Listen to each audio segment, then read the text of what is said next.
Gaza में Israel के हमले जारी हैं। गाजा में इजराइल ने भीषण बमबारी कर दी है। वहां पर 63 गोलियां भी देखी गई। हमले के बाद गाजा के आसमान में रोशनी दिखाई दे रही है।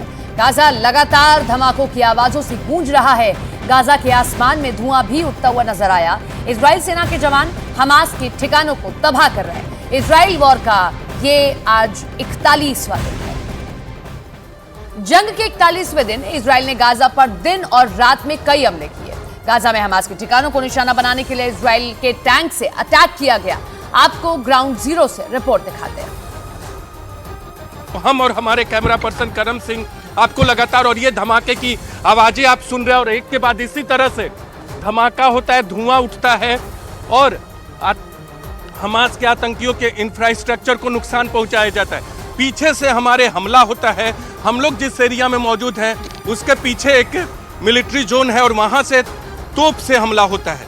हवाई हमला भी किया जाता है, लेकिन तोप से हमला किया गया और देख सकते हैं ये बड़ा गुबार उठा है। न्यूज़ 18 इंडिया पल पल की तस्वीर आपको इजराइल गाजा बॉर्डर की दिखा रहा है। आवाजें आप लगातार हमारे कैमरे पर सुन रहे हैं। बहुत सेंसिटिव इलाका देख सकते हैं। ये आवाजें लगातार आपको मिल रही हैं और ये एरिया जो है ये पूरा मिलिट्री जोन है जहां हम लोग पहुंचे हैं इस वक्त। न्यूज़ 18 इंडिया आपको एक्सक्लूसिव तस्वीरें दिखा रहा है। पीछे आपको तोप आपको दिख रहा होगा। कैमरा पर्सन बाईं तरफ थोड़ा सा कैमरा करके दिखाएं। ये तोप पर सेना के जवान तैनात हैं और ये मिलिट्री जोन है। और अगर ऐसा हुआ तो लड़ाई कितनी भयानक हो जाएगी उसका अंदाजा भी नहीं लगाया जा सकता, क्योंकि हूथी विद्रोहियों के कंधों पर ईरान का हाथ है और ईरान इजराइल और अमेरिका का सबसे बड़ा दुश्मन है। और उस पर गाजा में हमास, लेबनान में हिजबुल्ला और यमन में हूथी विद्रोहियों को हथियार और पैसे देकर पालने पोसने का आरोप लगता रहा है। इजराइल ईरान पर लगातार ये आरोप लगाता रहा है कि ईरान के इशारे पर ही HHH यानी हमास, हिजबुल्ला और हूथी लड़ाकों की ये तिकड़ी उसके शहरों में हमलों को अंजाम देती है। इजराइल के मीडिया के मुताबिक ईरान के इशारे पर ही गाजा पर हमलों के दौरान इजराइल से करीब 2000 किलोमीटर दूर बैठकर हूथी लड़ाकों ने दक्षिणी इजराइल के सैन्य ठिकानों को निशाना बनाकर हमले किए। इन हमलों के लिए हूथी विद्रोहियों ने बैलिस्टिक मिसाइलों और लंबी दूरी के ड्रोन का इस्तेमाल किया। हालांकि इजराइल ने दावा किया है कि हूथी की मिसाइलें इजराइल की हवाई सुरक्षा को भेदने में नाकाम रही हैं।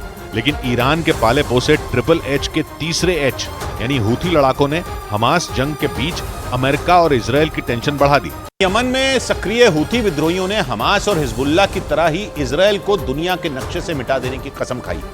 हूथी विद्रोही शिया मुसलमान हैं, उन्हें ईरान का खुला समर्थन मिला हुआ है, जिसके दम पर हूथी विद्रोहियों ने यमन में बीते 9 साल से कोहराम मचा रखा है। 2014 से वहां की सुन्नी सरकार और शिया हूथी विद्रोहियों के बीच सत्ता की लड़ाई छिड़ी हुई है।